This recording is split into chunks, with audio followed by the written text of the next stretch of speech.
Senate Committee Room, C-311.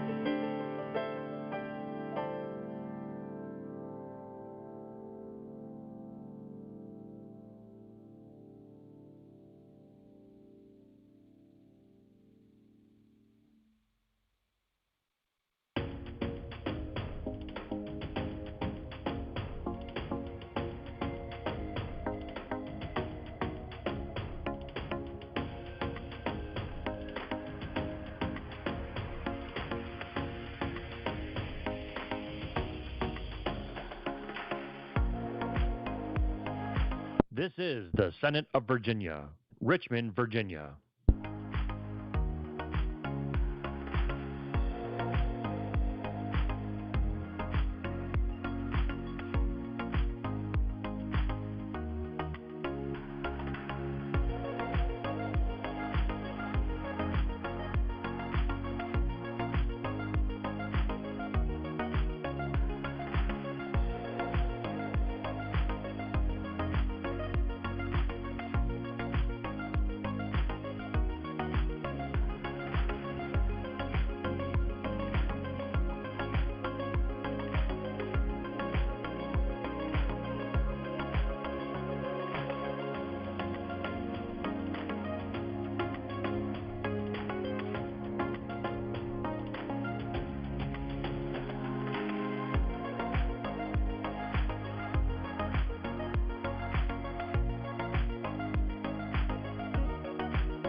Senate Committee Room, C-311.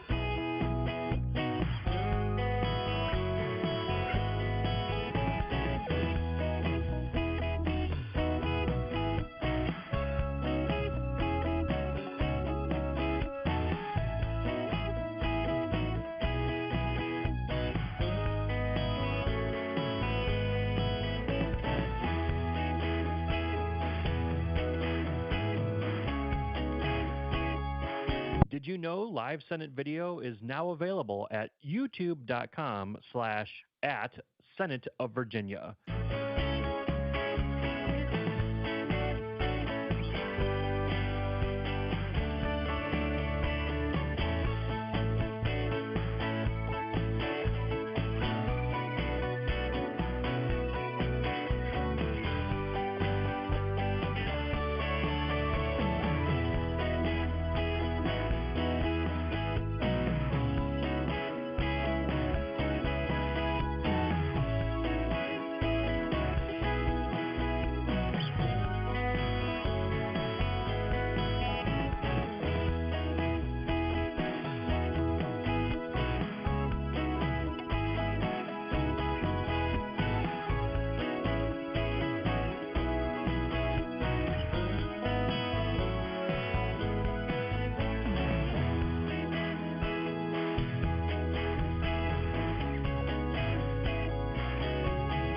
This is the Senate of Virginia, Richmond, Virginia.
Senate Committee Room, C-311.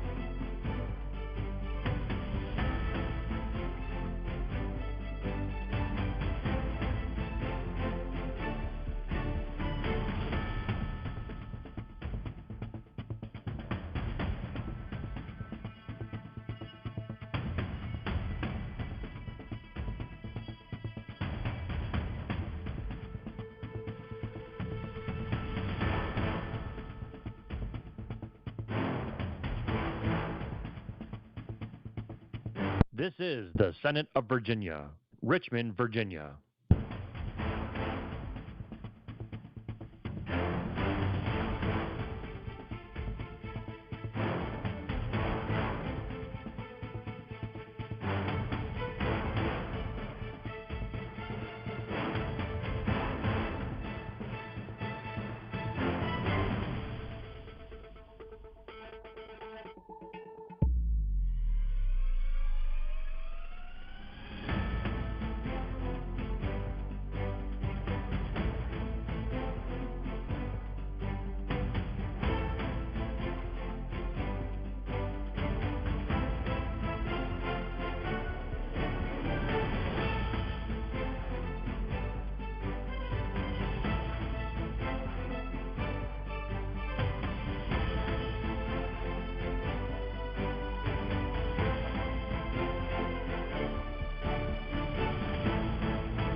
Senate Committee Room, C-311.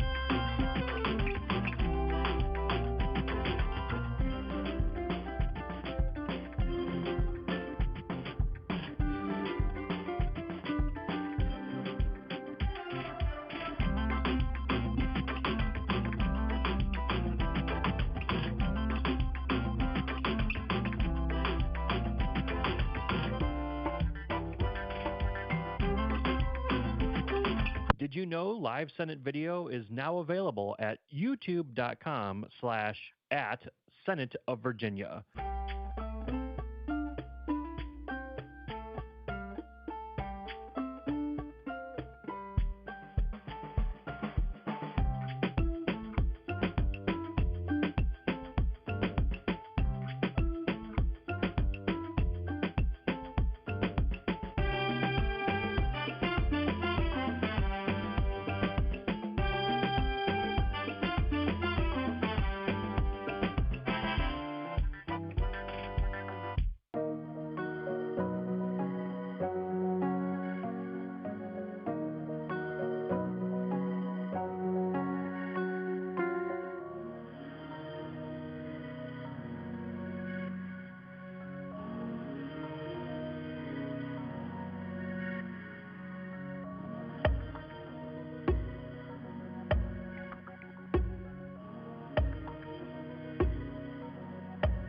This is the Senate of Virginia, Richmond, Virginia.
Senate Committee Room, C-311.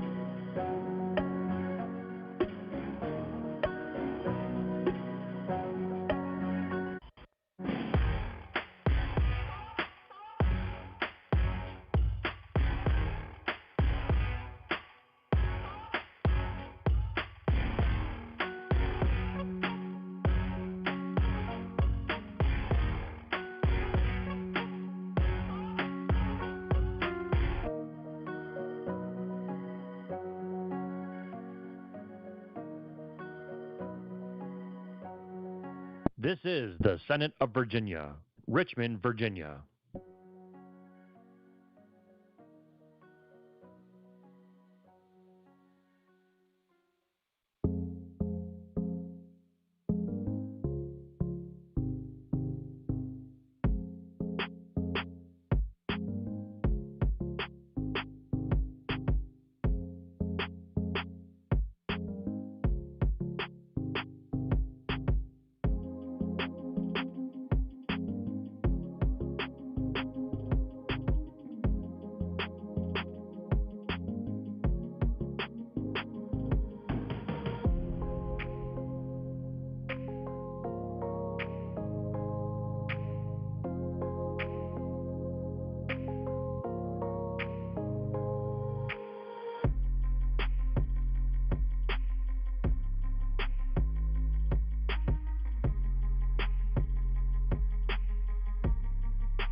Senate Committee Room, C-311.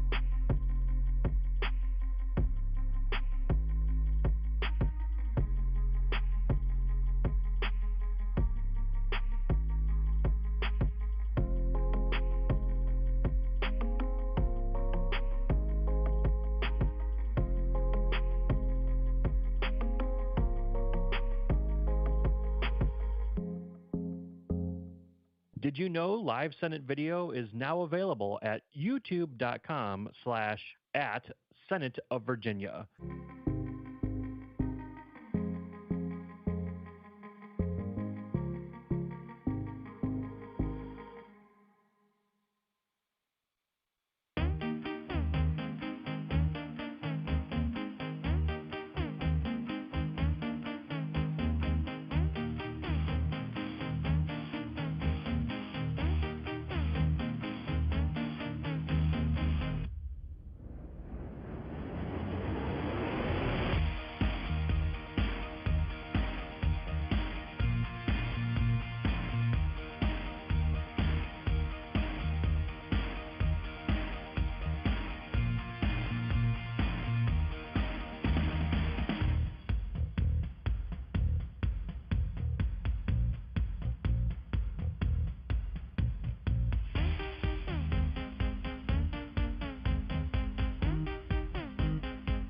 This is the Senate of Virginia, Richmond, Virginia.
Senate Committee Room, C311.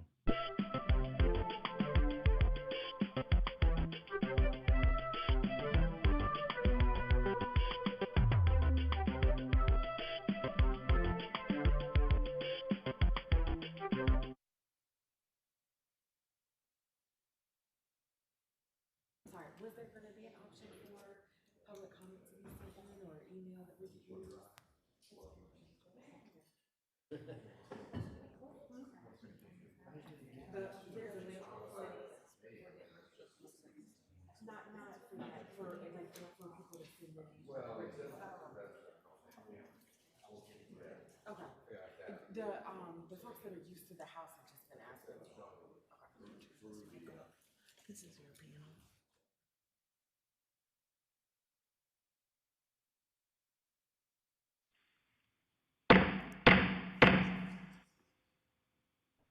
All right. Oh, did it just gavel for me? Oh, I like the Senate. That's fun. Okay, very fancy. All right, the Joint Subcommittee to study the consolidation and scheduling of general elections will come to order. Senator Van Valkenburg isn't here today, so you are stuck with me.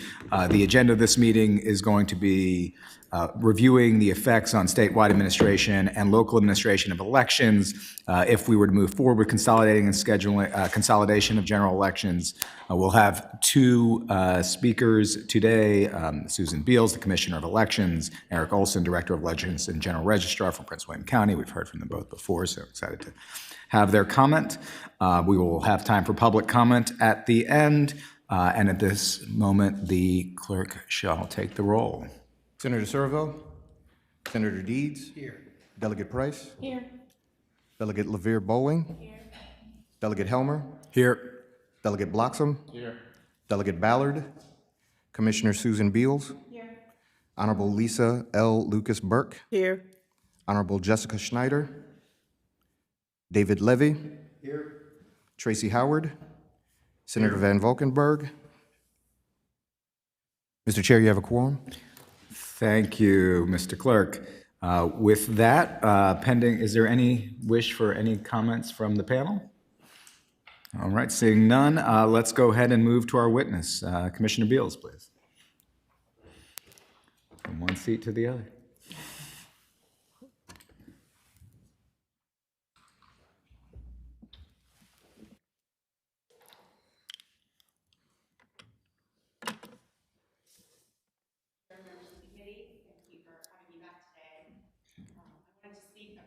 Impacts of consolidating elections on election administration specifically. Today I'm going to talk about the offices that are impacted, how this would impact special elections, the impact on election administration, and the impact of voters. When we think about which offices would move to a federal election year, this chart gives you a very holistic look of elections over the next 5 years. You can see the statewide, General Assembly, county, city, town, and school board offices would move. So the elections of 27 and 29 there would need to be absorbed into the federal election years.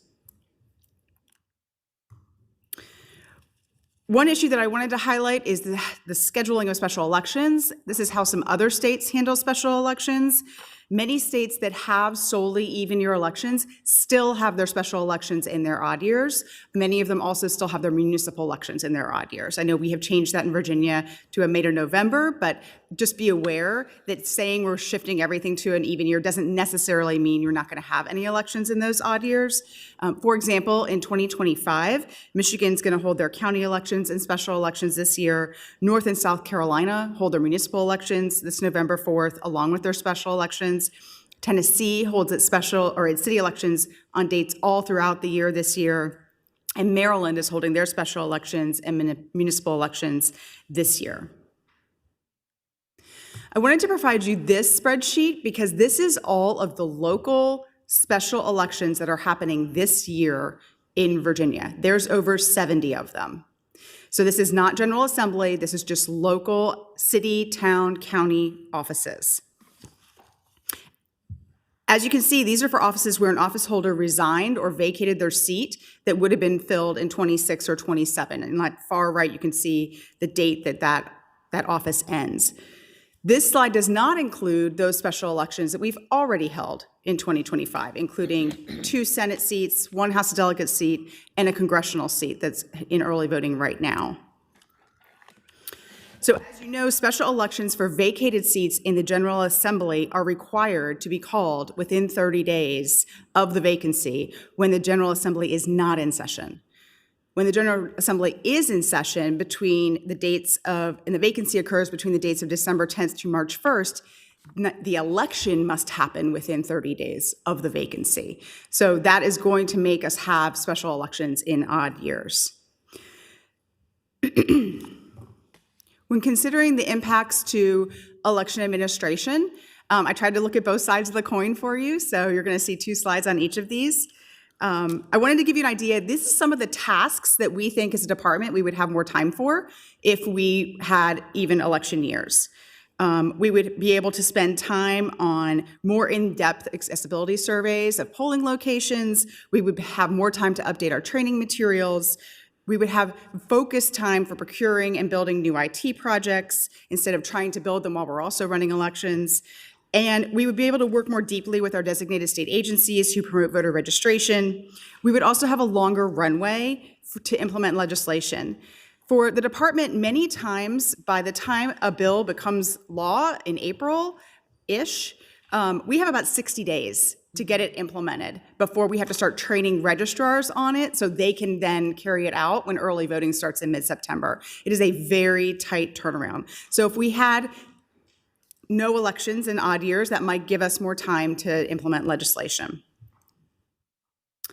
On the flip side, here are some other impacts to election administration.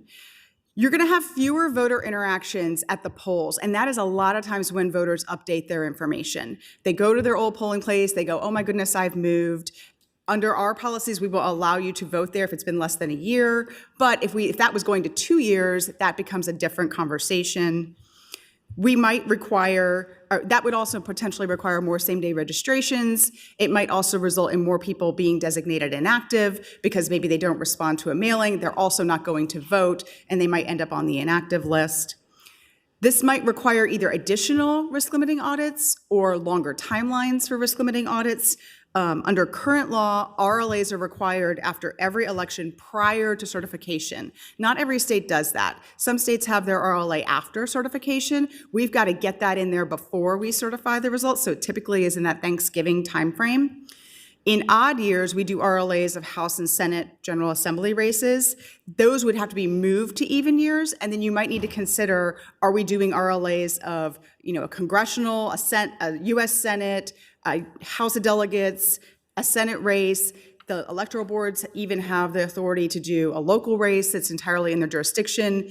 And if that all happens, do you want to maybe elongate that time frame for them to conduct that RLA? So those are some administrative considerations. Requiring a change to the campaign finance review requirements. As you know, we had a new law that was implemented this year. We had the first report that came out July 1st of a campaign finance review of campaign committees. The first year that we looked at was 2024, and since it only applied to state races, we only looked at local races, and we did a review of 7 local committees.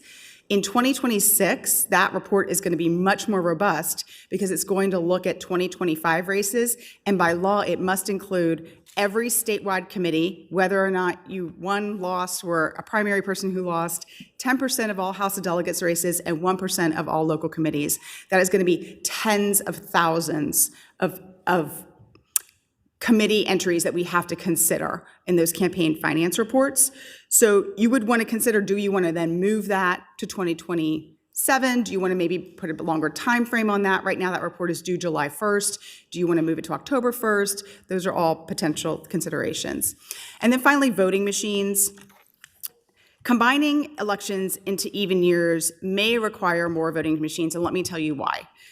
With a longer ballot, that's going to take more time to feed into the machine, and potentially a multi-card ballot, you're going to end up with lines at your voting machines. It's going to take the machines a longer amount of time to read them, to accept them from the voters. You're going to have more mistakes from voters. You're also going to have more undervotes. Every time you have an undervote, which means you failed to vote for every office on the ballot, it spits the ballot back out, right? It is set to do that. So you're going to have a holdup at your voting machine, and it may require more voting machines on election day. Additionally, on the back end, printing results tapes and completing those statement of results paperwork that happens in the precinct on election night is going to take a lot longer, as is entering election results into the election night reporting system, which means results are going to come in later on the evening on election night. For those localities that are required to print their ballots in multiple languages, we have 4 right now. The way that they accomplish this right now is they just have a long ballot. So in Fairfax County, for example, they have a 19-inch or a 22-inch long ballot. It has every language in there with the office. You have it in all 4 languages. After speaking with them, they let me know they would have to move to a different ballot for each language. And then that becomes a little bit complicated, because how do you decide, especially with your absentee voters, what language do you send them? Do you have to institute a process where they make a specific ask to have their ballot in a specific language, or do you send them all 4, maybe 8 pages of ballots in different languages for your election? This could also introduce some other election administration questions. If the voter were only to complete 1 page of the ballot, like we talked about, how would that affect ballot reconciliation at the end of the night in the precinct? How would it also impact recounts or post-election audits? In the last meeting of this committee, there was discussion around combining the June primary in a presidential year into the March presidential primary. So I put together a timeline for you for the filing of that and what that would look like based on the days and deadlines that are set in code. This shows the candidate filing dates and deadlines for this kind of primary in March. And if local offices and General Assembly offices were combined into this primary, as you can see, candidate filing would largely be over Thanksgiving and Christmas. That time there between the 23rd to the 28th is when it would occur. Additionally, early voting would start during the legislative session when campaigning and fundraising is currently prohibited. So you might need to consider a change there as well. And I know sometimes our sessions run a little bit longer, so your election day is March 7th. That's going to be your General Assembly primary date. You could potentially still be in session at that time as well. So on the 2 sides of a coin on impacts to voters, on the one side, you definitely will see higher turnout if you combine your elections into even years, and you're going to have more people voting and participating in state and local elections because you're just going to have a higher turnout. But by only voting in federal election years, you're also going to have cost savings to voters. If they only have to go to the polls once every 2 years, that's a savings on travel, childcare, time away from work, all of those things. It would be a less cost to our voters. Your election dates would be simplified. It would be clearer to people when election day is, when they're supposed to be there, when you are on that federal schedule. And educating voters about election days would be simplified as well. But some of the other impacts to voters might include a longer ballot, potentially a 2-page ballot, ballot fatigue, voters failing to vote for those at the bottom of the ballot, a more complex voting experience. And when I say that, what I mean is right now, when you have somebody who is walking into a polling place, a lot of times they're getting a sample ballot that's sort of giving them an indication of what they might want to vote for. They're going to have to remember how to vote for a lot more offices, right? Right now, it's maybe 5 to 10 offices. It's going to be a lot longer if it's everything moved into a federal year. You may have more wait times, longer times at the voting machine, longer waits at the voting booth. You may have more opportunities for mistakes on ballots. And then finally, a reduced focus on state and local issues in favor of national candidates and national issues. And that completes my presentation. I'd be happy to answer any questions or provide you any additional information. Senator Deeds, go ahead. Since the majority of states, 48 or 49 of the states already have federal, all their elections are in federal years, you agree that a lot of the problems you enumerated are problems that already exist in the majority of states, and the problems that we're just talking about things that we have to adjust to. Like the longer ballot, that's what. Chair, Senator Deeds, as I said, there are a good number of states that run their municipal and county elections in odd years. So not necessarily everybody is on an even year schedule. And I think it's important to note that a lot of those other states, they had that set up from the get-go. Like we have built an entire system in Virginia on having an election every year. Right. Whereas these states have been having elections in even years for many, many years. Right.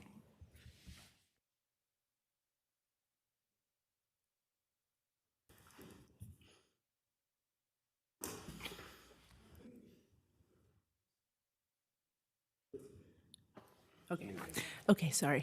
Technical difficulties. So I know in Chesterfield, our electoral board has been talking about possibly doing voting centers to ease some of these.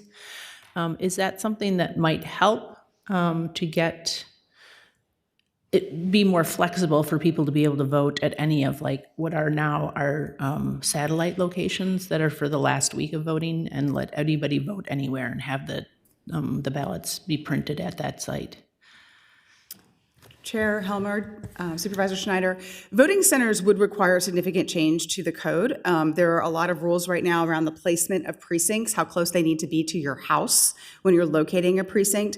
There are some federal laws there too about ease of voters finding a place to vote, whether or not they're taking public transportation or how they're choosing to get there. And so there's a lot of considerations that you would need to make for what changes would need to happen in the law. But there are certainly other states that have voting centers, and they make that work. Are there further questions? Okay, go ahead. Delegate Bloxham.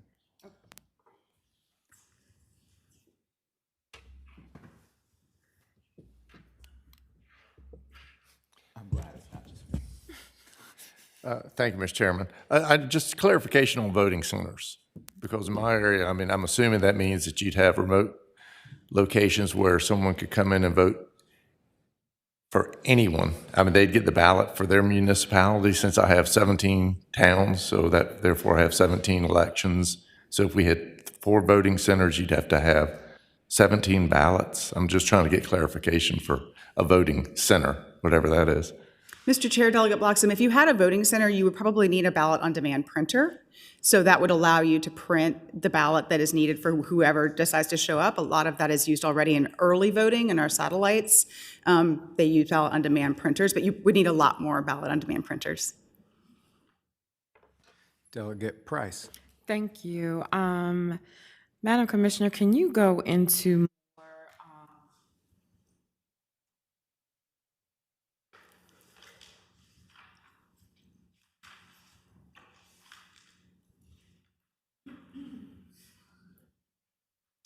promise.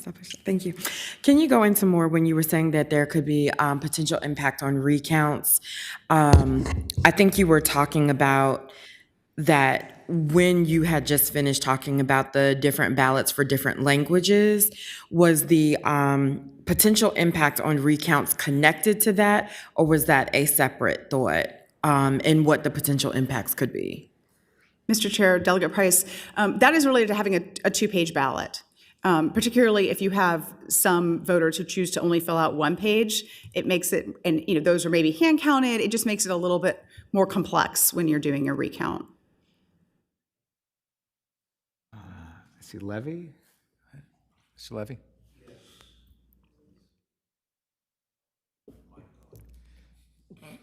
It's a real challenge. There we go. Yes, Commissioner, our election officers on election day serve 14 to 15 hours, not including the deputies or assistant deputies. How many of our polling places have part-time election officers, or how do they deal with these extended shifts, especially if we're looking at a longer shift?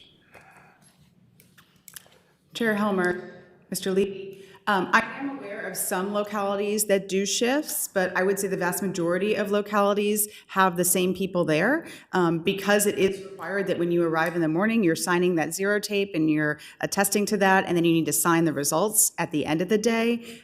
So I would say the majority of precincts in Virginia have officers of election that serve the entire day. Commissioner Beals, just one question from the chair, which is, you mentioned the two-page ballot or the multi-page ballot.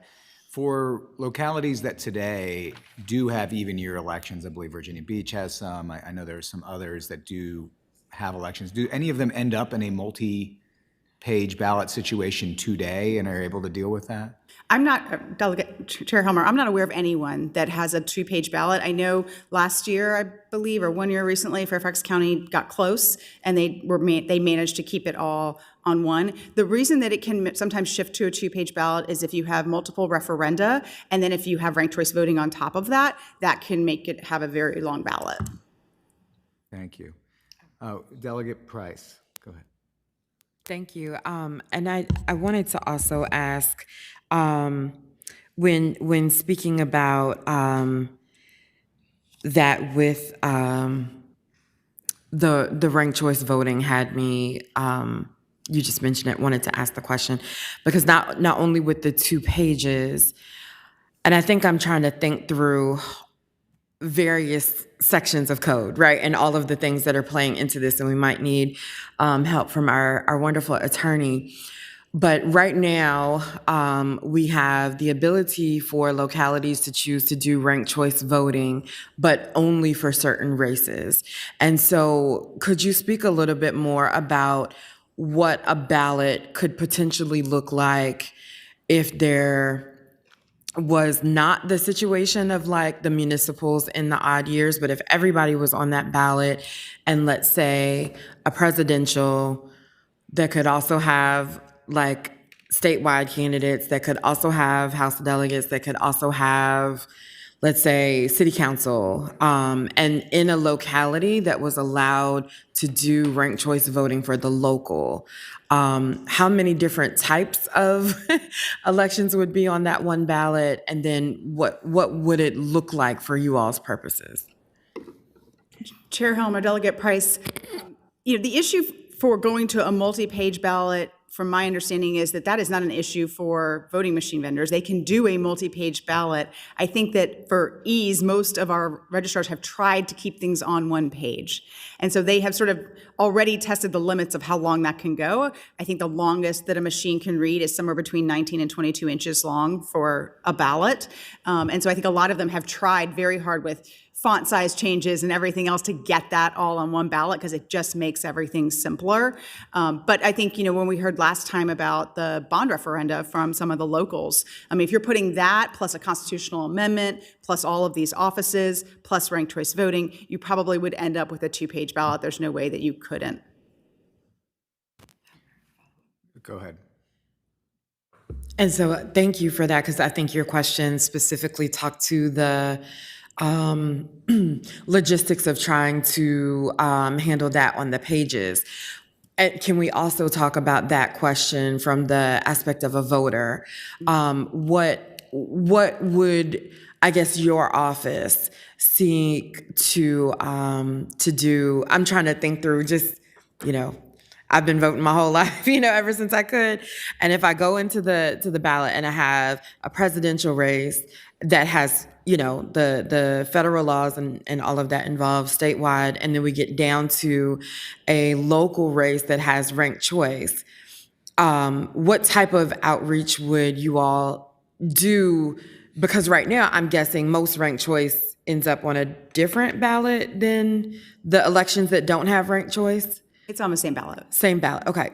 We don't have it in my locality, so I'm just trying to work through it. So would that not then be new to the localities that already do ranked choice? They already have mixed ballots, ranked choice and non-ranked choice. They don't have separate ballots. It's all on one ballot.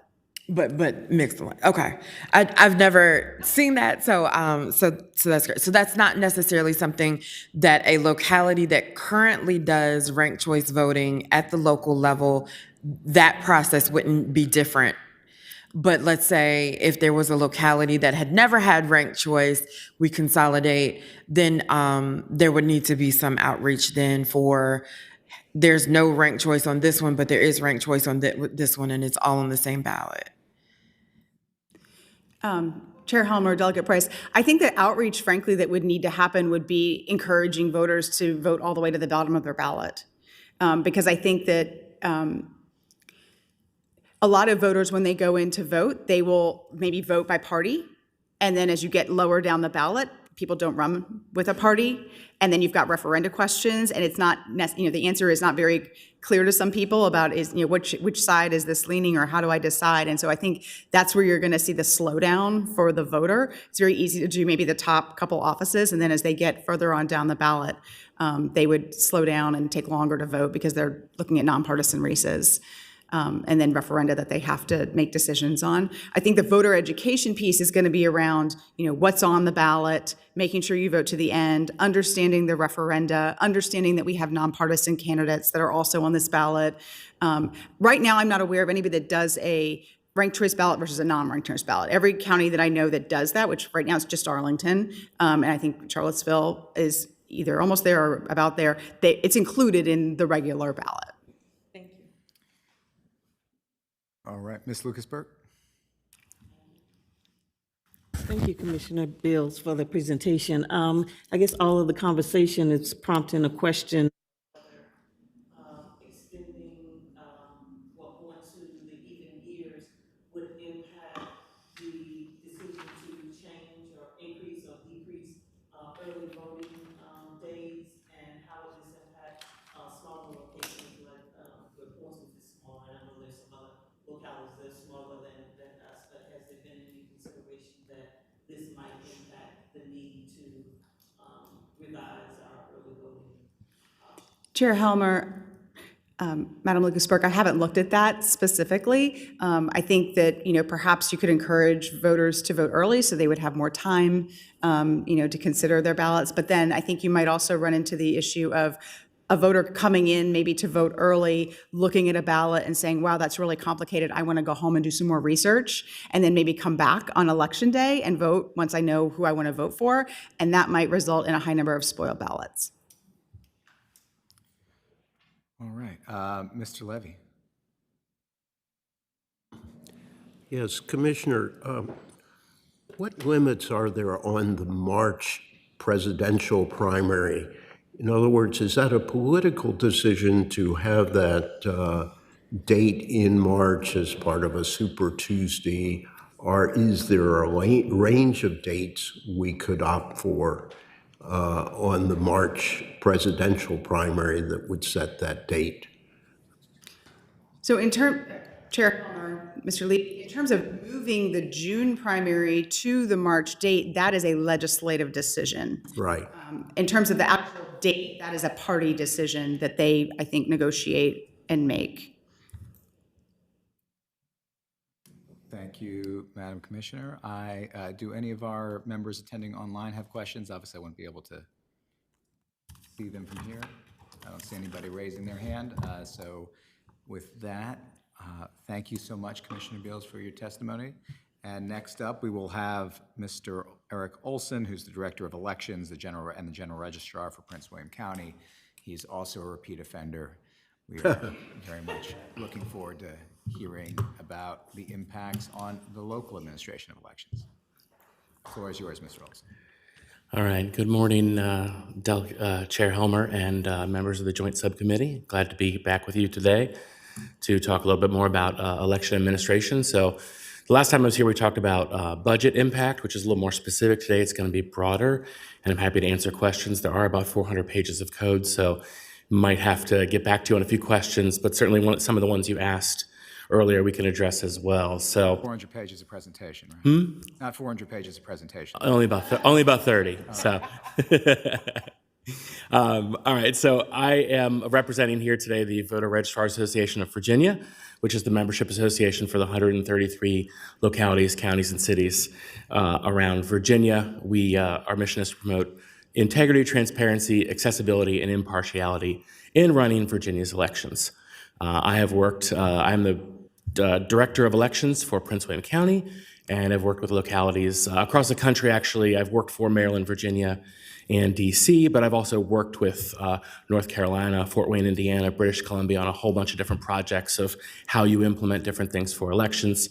I'm also a licensed attorney, so it helps me look at the code a little bit, and I'm representing the VRAV in this forum today. So I'm going to note right off the bat that any election schedule that we're talking about is going to have some positive and negative characteristics, and consolidation of elections would mostly change how we work, not whether elections themselves would work.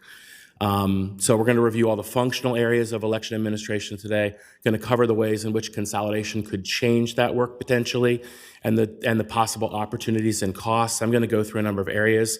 What I'm going to do in each area is talk about whether the consolidation is a low, medium, or high impact to that particular area, and then talk about the positives and negatives, the weight of which is obviously the legislature's work to determine what that comes out. I'm going to examine some specific code areas. Some of these are ones that require change, and some of these are where change would be advisable based on the experience of the registrars around the state. So the examination of this topic intersects with a wide range of election administrative duties, regulations, and laws. And some of them should be considered to make any change as effective as possible. Some of them also, while we're talking about them, may warrant review regardless of the consolidation of elections. They sort of are either current problems or things that may need to be addressed in the longer term. So I'll talk first about general administration.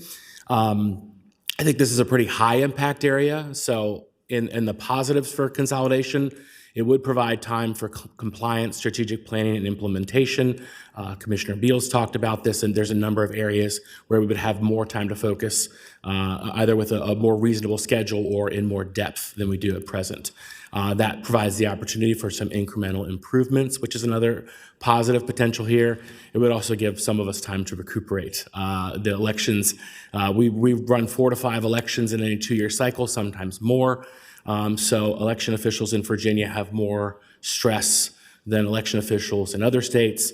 Added to that are these off years where we have national money that pours in, and there's additional stressors that come from that, where we're looked at as a bellwether state when we're not in our even years.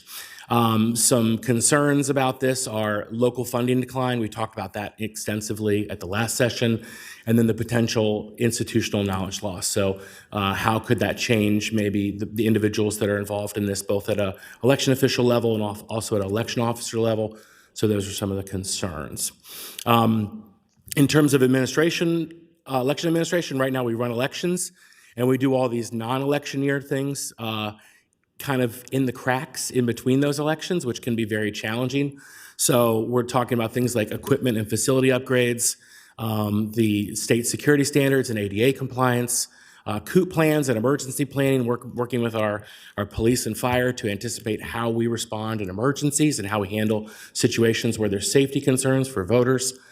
Implementing new laws. I put an asterisk by this one because this obviously affects your work as well. Your work might be more emphasized in certain years leading into the election year than it is in other years. We update our training and our forms. We are redistricting and polling place changes would be more likely to take place in the odd years. We would have more time for professional development and meeting certifications, including state-level training.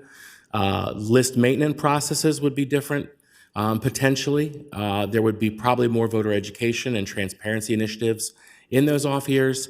And then we would have time for the state and the locals would have time to work together for improvement on the guidance and implementing of laws and problem areas. So it would really change kind of the workflow that we have. So a few compliance schedule code considerations. GR performance is currently an annual thing. It would make more sense probably to do that just in the odd years before the elections and then evaluating how the elections went. Voting equipment security would be a similar thing. It is an annual thing right now. That could be moved to odd years. And risk limiting audits are done on at least a 5-year time frame. That would likely want to be shifted to a 4-year time frame if you have elections that are consolidated in only the even years. In terms of office hours, the office shall be open a minimum of 5 days a week. If you're not having elections every year, I'm not sure if this is necessary. To be honest with you, the number of visitors we get in person at the office is not a large number with online registration and same-day registration both being available. So I'm not sure that this doesn't fall in the category of things that should maybe be considered. There's a lot of alternative work schedules that are available now, where a lot of county offices in our county work only 4 days a week. So certainly, given the stresses on election officials in general, this might be something that could be considered for a move anyway. But certainly, if there was consolidated elections where you didn't have an active election year, there might be some sense in changing this. The commissioner talked about times for special elections. I think that's an important consideration. How would you all modify the code and examine the code to make sure that that makes sense to fit with schedules? Right now, it is a real challenge for some of these special elections where you're fitting them in between a primary and a general and having another special election.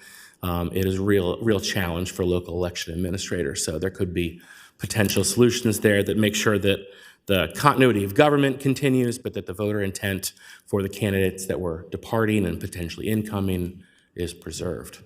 Redistricting would also be another area. So considering how the census fits into potential consolidation, considering how reapportionment impacts the terms and the completion of local offices in coordination with a potentially changed schedule is another area. And then minimum staffing requirements. We talked about this a little bit the last time, but VRAB is supportive of proposed legislation in this area that would ensure all election offices have at least 2 full-time employees that are working in elections. We have more than 20 localities at present that have less than 2 full-time employees. They're just 1 employee period or 1 person and maybe a part-time person. This does ensure some leadership redundancy in last-minute changes. It also makes sure that the continuity of operations continues in all of our cities and counties, especially in our smaller counties where the staff is very small. So moving on to voter registration. I think this is a low-level impact area, but there's sort of a yin and yang here. There is on the plus side, with fewer elections, it does provide the opportunity for potential list maintenance activities that could improve our voter rolls and some things that maybe we're not doing at present or that we could do better with more time. At the same time, on the downside, more elections do provide more opportunities for voter updates. So we're interacting with voters. Same-day registration activities are happening every election. So there is a sort of constant flow of registration activities when you have a constant flow of elections.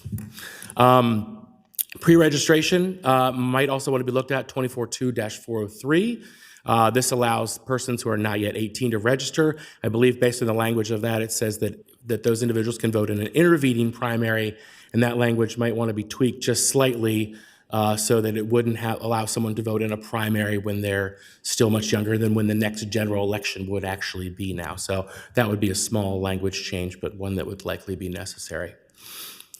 All right, on mail voting, again, I think this is a fairly low-level impact, although there are areas where it could be significant. We'd want to have more focus on outreach and education in this area, but there's possible postage and envelope issues. Commissioner Beals talked about the potential for longer ballots and multi-page ballots, which can be a challenge. I have some experience of that. I worked for Montgomery County in Maryland, which is about the same size as Fairfax, and we had a 3-page ballot one election, and it was a real challenge, especially during early voting. Now, we did not have ballot-on-demand machines, which made it even more difficult, so there are some mitigating factors there. But certainly when you're talking about the postage costs, you're talking about the staff that is having to, the election officers, when they're pulling the ballots out of these envelopes, it taking longer to complete that process and having missing pages and things like that, that is an impact. So no real big things there other than the potential for longer ballots and multi-page ballots would make that process a little slower, a little more complicated, especially in larger jurisdictions like mine and other large jurisdictions around the state. Regarding early voting, so this is sort of a medium and high impact. I'm going to talk about this one a little bit more. We have an extensive early voting period in Virginia for 45 days. So that mitigates some of the potential issues here because we do have one of the longest early voting periods of any state around the country. But when you have more candidates, referendum, and longer ballots, then you're going to have the potential for significant wait times at polling places and challenges to the existing facilities without both code changes and resources that are involved in that. So I'm going to show you an example here. This is a polling place or an early voting site. It doesn't matter.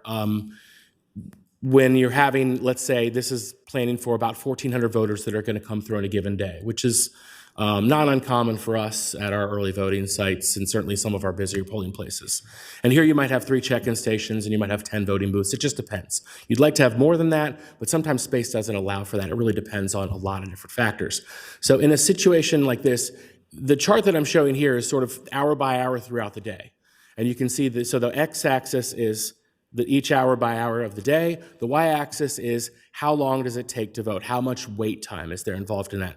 In this chart, when you have a 2-minute ballot, in other words, the voter goes into the booth and they take 2 minutes or less to vote, your only wait is at the check-in station, which is in yellow here. So at peak times when you maybe have bigger crowds, either after work or first thing in the morning, you might have a short wait here. So you might have 15, 20-minute wait, a little bit less, a little bit more with this kind of flow. And so let me show you what this looks like then if you have a 4-minute ballot. So that's not that much longer, but these little increments really make a difference. When you have people peeling off that check-in station, now they're coming to a voting booth and now they're backing up a little bit. And every couple minutes, as you add another person, that line gets longer and longer. And certainly we saw some of this in 2012 and 2016, where there were long lines. And this chart is exactly what happened then. Either not enough check-in stations where that yellow area would be larger, or the pink area, which is the time people are in voting booths. You can also potentially have scanner lines if you don't have enough scanners. So the commissioner talked about that, about the need for potentially more scanners in certain locations that are busy, especially at early voting sites. So it's just a note that is, sort of a visual look at what that can look like. So in our code right now at early voting sites, each county and city has to provide voting in person in the office of the general registrar or a voter satellite office. That office requirement is a little restrictive because the office is not necessarily either the best location in the county always, or it's small. I know in my county, that's both.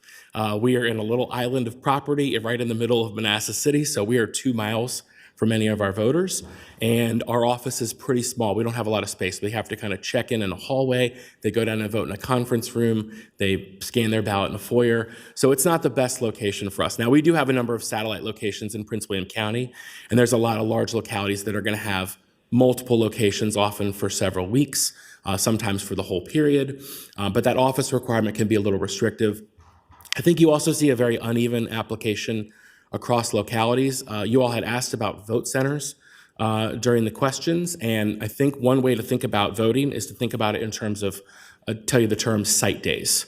So when you're talking about, if we have 100 polling places that are open for 1 day, that's 100 site days. If you have 3 early voting sites that are open for the full early voting period, that's about 35-ish days of voting for the accounting for the days that it's closed.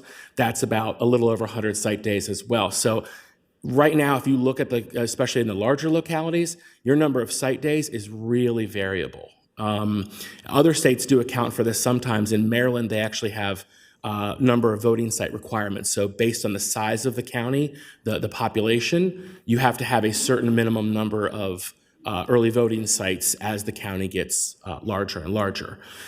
So taking off the restriction of the office would be one way to accomplish this.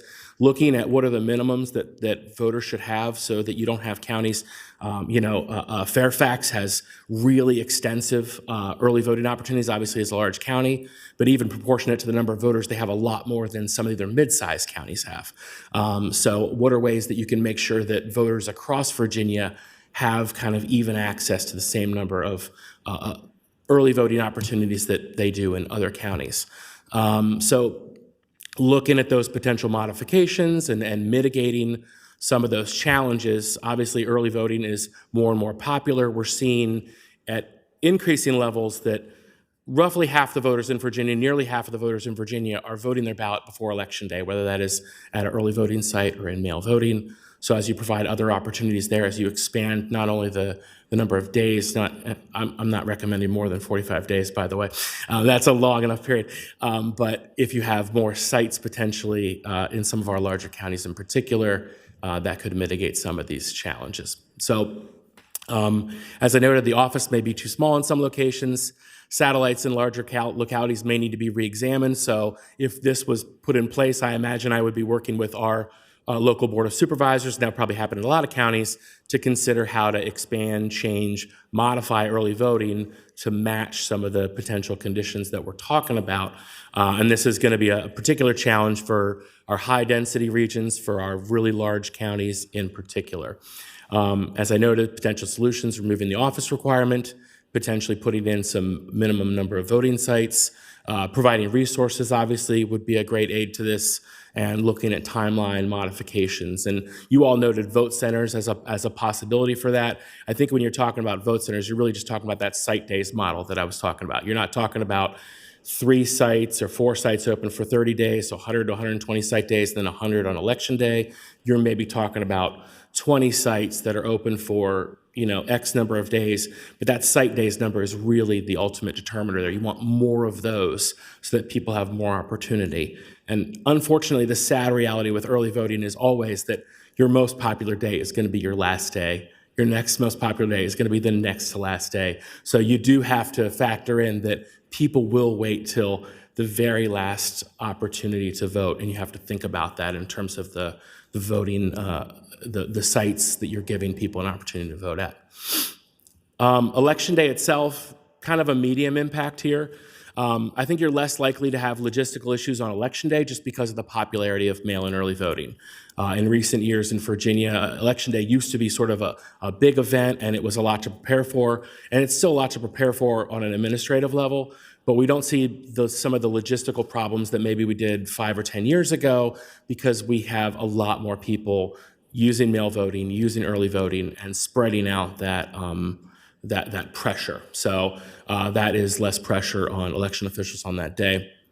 On the downside here, and I will say, in terms of election officials themselves, this has kind of been both in our membership. There are people that think that, on the one hand, not having as many elections will give those officers a break, because not only do they work on election day, but we have we have 100 officers or more in Prince William County that go and work canvass, that work mail voting, that support the early voting sites. So they're doing a lot more than just those single election days.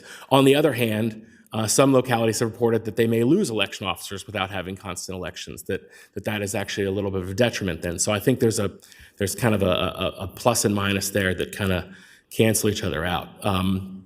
Election officers may not be in practice, though. That is one positive to Virginia's current schedule. Our officers are kind of constantly training, constantly being prepared for elections. So we'll have to make some modifications and considerations for our training as we go through. So a couple considerations here. There are some requirements related to the amount of voting equipment that are at polling places. There are some requirements as to when voters exceed 4,000 in a presidential election, that we have to split up that precinct. Would you want to apply that to the non-presidential years, because you might have larger turnout in those and you might be able to spot trends and potential problems sooner? And then looking at 24-2, 627, what is the threshold for the number of voting booths you need? How many scanners do you need now if that ballot is potentially longer? So those are some areas that you would want to look at. In terms of election officers, 24-2, 115 talks about the appointment of election officers. I could do a whole hour just on this code section because it is pretty complicated and there are a lot of challenges to it. So there are recruitment challenges with this. There are party parity limitations, and this is really impossible to accomplish in some localities. If you have a county that is predominantly Republican, it's really hard to get Democrats. If you have a county that's predominantly Democratic, it's really hard to get Republicans. So this has been a constant source of an issue, and would be in a consolidated election as it is now. Nonpartisan officers are actually a large and growing group, and I've talked to other registrars that are saying that they're getting more people that are coming in as nonpartisan officers. So there could be some potential for changes to this. That might be changing. One suggestion has been to change the major party, minor party to the chief and assistant chief role, and then let all the other positions fill in. You would still have representation from both parties there, but you wouldn't have this sort of never-ending search for Republicans or Democrats in counties where they are really hard to find. So that would be a challenge. That's a challenge now, and that would continue to be a challenge in a consolidated election system. So a couple alternative structures here, moving states' elections to even years.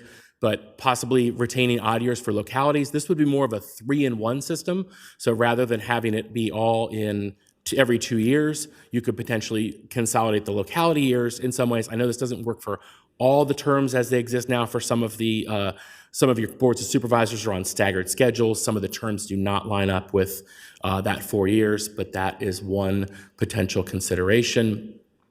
The other possibility here, we talked a lot about funding the last time, and the current state funding local model is that the state covers basically the GR salary and the electoral board salary, at least most of it, and the locality covers all the other costs, with the exception being the presidential primary. One way to possibly look at this as we're looking at consolidated elections is, would it make more sense for the locality to cover the baseline administrative costs? So the locality is covering the salaries, the building, the election equipment for all the elections, and then the state would reimburse for the election costs on this now consolidated schedule. One potential benefit of that is that prevents some of the budget concerns that we're talking about at the local level, where you have these swings every other year in how much funding that you need, and also concerns about some localities that might really reduce their funding, where we almost can guarantee that some local government administrator is going to say, oh, well, half the election's half the cost, and we know that that is not true. So this would also mitigate unfunded mandates as well. If the state approves changes to have more early voting or some other options, well, that would be built right into a different funding structure where the state is actually covering that while the locality continues to cover those baseline costs. So that could enable a little more uniformity of voter services across the state, and allow for, if the state is trying to promote or push special programs through legislation or fund certain areas, that would make sure that is preserved, rather than that game where it sometimes happens where the state provides extra funding and the locals cut it, commensurate with that. And that happens at the federal and the state level as well. So overall, there are challenges and benefits to election administration. There are important factors to consider, but how this impacts voters is obviously going to be, a really critical one for you all to consider regarding turnout and their experience. That's obviously the most critical factor in the work that we do, is making sure our voters have a great voting experience when they go to the polls, and we work to support that in all of the work that we do. I think overall we're looking at, there are certainly here opportunities to improve compliance. There are opportunities for outreach and voter education. There is potential for reduced pressure on election officials, Virginia election officials. We kind of have it the worst, maybe, of any state. So there's the potential to take a little pressure off us, especially in the last 5 years or so. That has increased. On the downside, there's something to be said for steady practice. Steady as she goes, and every election being able to get that practice in and have that constant training is a positive for Virginia in a lot of ways. And the combination of higher turnout with longer ballots could create some potential challenges that we've talked about, some ways that they would need to be mitigated in order to prevent things like really long lines on election day or at early voting sites in a consolidated system. So consolidated elections can be implemented effectively if the necessary code and regulatory changes are considered, if resources are not undercut, and with proper timing and planning. So I thank you to the Joint Subcommittee for including VRAV in this process and for enabling us to come talk to you today. Thank you, Mr. Olson, for your insightful presentation. I see that we have a question from Delegate Price. I want to say thank you, first of all, because I was just about to see what my biggest question was, what are the code implications? And you broke down some of the code sections that we need to pay attention to. But I did have a couple of questions, Mr. Chair. And one, I want to understand more about your slide on the office requirement restriction, because when I was looking at the code, it says the office or the satellite. And so can you explain a little bit more if like, say, for instance, you gave an example of the office may not be the best place, but the code does allow for or satellite. So can you explain more of that and your pros and cons sort of look at it? Sure. So Chair Helmer and Delegate Price, thank you for the question. The code requires us to have early voting at the office. So Localities can add satellite locations, but that can't substitute for the office also having early voting available at it. So we're required to have it at the office, but then you can add satellite locations beyond that. So I think in most localities, I don't have an exact number, but I think it's probably somewhere around 3/4 of the localities only have early voting at their main office location. And then there's going to be a small number that have satellite locations. I'll just take the chair's prerogative. Mr. Attorney, do you think you could take a look at that code section and see, is it an or is it a? Mr. Chair, yeah. So 701.1. I don't know what Alex read on this is, and maybe they read it as requiring. There was a change made in 2020 that put in the or satellite, which I would read as allowing you to have a satellite in lieu of doing it in the GR's office. But again, I don't know what the interpretation is of everyone else. So, I mean, you could interpret it as saying you have to do both, but I think it does provide the option to do one or the other. In the absence of anyone jumping to answer that question, since that's not quite the main purpose of your presentation, we can definitely revisit that maybe in a privileges and elections meeting. But then I also wanted to ask, because you pointed to 24.2-627 and the voting equipment. And I just want to make sure, because I think last meeting we were talking about how it's done differently across the state. So can you run back over how a registrar determines how many voting machines to have either at the office for early voting, at the satellite, or at a specific precinct? Chair Helber and Delegate Price. So the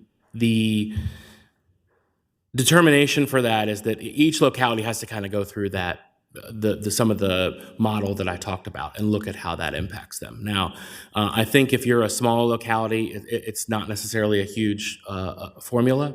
When you're talking about larger localities where you might have, we have early voting sites where we have 2,000 or 3,000 people coming in, in a single day to a single facility. So we have to look at, how does parking work? How many check-in stations do we need to have? How many voting booths do we have? How many scanners do we have? And there's a certain amount of time that it takes at each of those locations, and you have to kind of calculate out, okay, if we have 4 people coming off check-in every 45 seconds or so, how many voting booths do we need if they're taking X amount of minutes to vote a ballot? Then when they're coming off those voting booths, how many scanners do we need? What time are people taking at the scanner? I think Commissioner Beals noted that if you have a longer ballot, you have potentially more issues, that you need to factor that in and think about that. So there are formulas for that. The state code does provide certain minimums. I would say that we're usually thinking about things beyond those. Those are good minimums to have, but we're usually thinking about beyond those at some of our busiest locations. And we kind of try to think about things in terms of what our busiest hours are going to be at these sites and how we get through those with as few logistical problems as we can. So, thank you, Mr. Chair. So if we were going to ask for the Registrars Association to come up with a roundabout estimate figure for how many more machines would be needed based off turnout from, the last presidential election, is that possible, or is that something that it's too many variables because you don't know how long the ballot's going to be, or et cetera?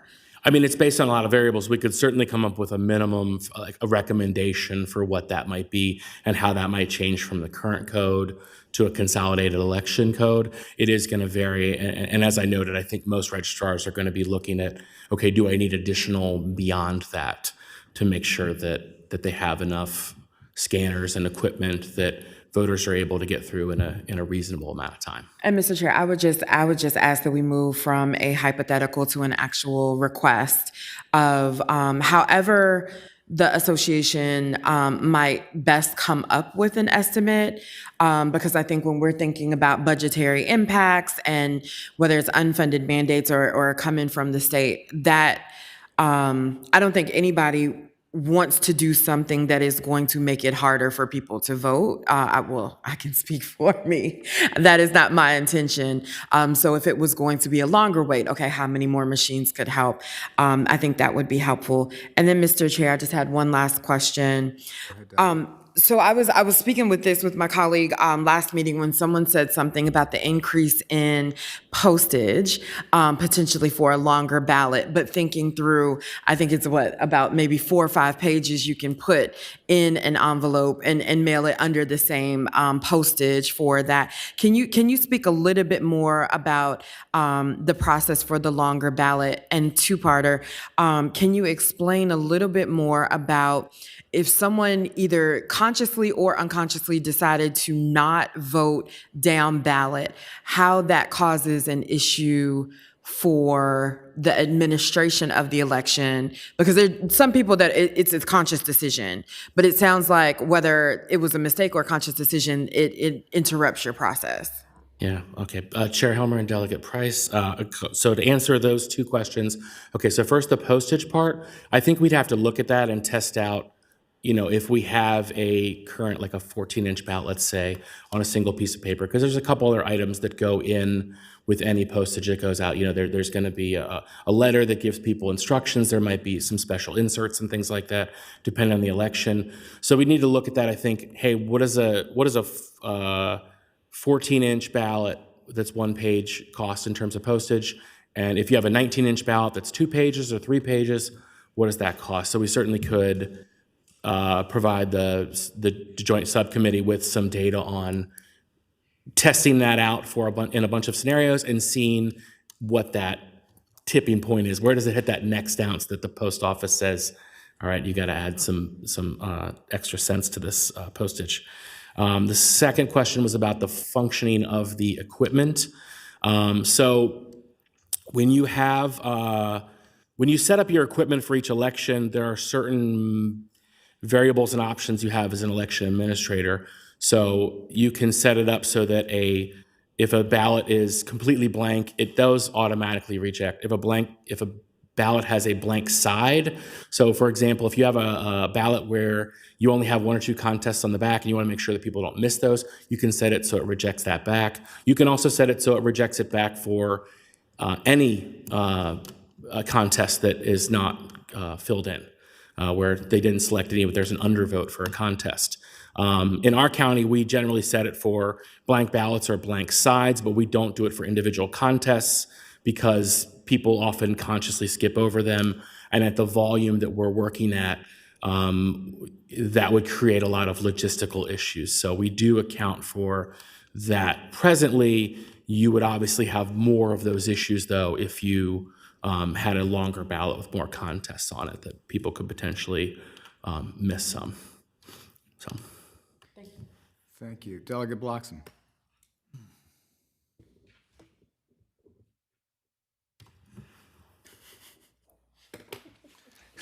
Thank you, Mr. Chairman. A question, I love the slide where you showed the timing and how long it takes. Do you also have a similar slide, or can you get a similar slide about the number of people during each day of the early voting? In my experience anyway, it looks like the first week is really busy, then it kind of trails off, and then the closer you get to election, as you said, it gets busier and busier and busier. So just if you were going to adjust it, not to get rid of early voting, because I actually like early voting, but 45 days to me seems a little extreme. So just if I could see that, some type of data from the counties, that'd be great. Thank you. Yeah, Chairman, Delegate Bloxham, we can certainly supply some data. I think you're correct in that what we often see is the first few days of early voting is really busy. The people that want to get out there and vote and get their ballot cast, then it lulls for a while, and then it builds and builds and builds back again. And then what we usually see is those last 2 or 3 weeks in particular get really busy, and the last day or two is always, very crowded. So we'd be happy to provide some data on that. I should note too that the line optimization tool is on MIT, has an election toolkit. So the thing I generated today, you all can feel free to go and check that out. It's very interesting. It kind of shows you what different scenarios look like. on there as well. And I think that VPAP also has some really excellent data on early voting, but we'll be happy to supply some data to the joint subcommittee on kind of day by day what that looks like. Well, thank you so much for your testimony, Mr. Olson. Thank you so much, members of the Joint Subcommittee. I see no further questions. This is our final meeting prior to this year's session of the General Assembly. And with that,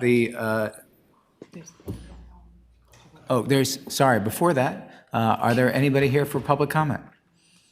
Seeing none, the committee shall rise.